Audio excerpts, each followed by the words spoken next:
Good morning everyone, তোমরা সবাই কেমন আছো? আশা করি সবাই ভালো আছো। আমি ফার্স্টে করেছিলাম স্কিপিং, আজকের করেছি 2000 স্টেপ।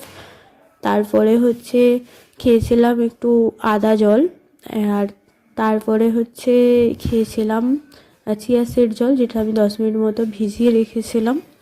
চিয়া সিড জল খেয়েছিলাম 8টার দিকে। তারপরে 9টার দিকে আমি করবো ব্রেকফাস্ট, কারণ তোমরা জানো আমি 16 ঘন্টা ফাস্টিং করি। সন্ধে 5টার সময় খেয়ে নিই, 6টার পর থেকে রাত সকালে 9টার সময় ব্রেকফাস্ট করি।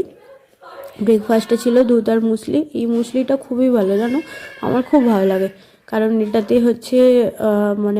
ব্লুবেরি, তারপরে কিশমিশ, তারপরে আলমন্ড এগুলো দেওয়া থাকে, সেই জন্য খুবই ভালো লাগে খেতে।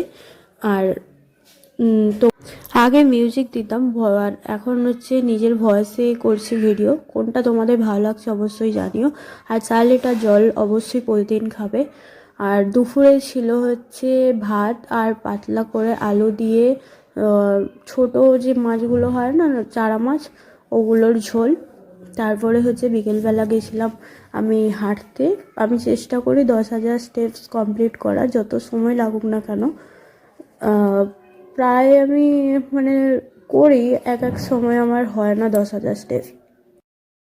ফার্স্ট কিন্তু আমি 10,000 স্টেপস করতেই পারতাম না, তখন 1 ঘন্টা হাঁটতাম বা আধ ঘন্টা বা 35 মিনিট এরকম। তারপরে পরপর আমি বাড়িয়েছি। তোমরাও চেষ্টা করলে তোমরাও পারবে। আর তারপরে নিচে চলে যাব, গিয়ে ডিনার করে নেবো। 5টার সময় আমি খেয়ে নিই। আর আজকের আমি খাবো রোল, রুটি, তারপরে চিকেন ফিকেন মিক্স সবজি দিয়ে একটা রোল বানাবো, ওইটা খেয়ে নেবো।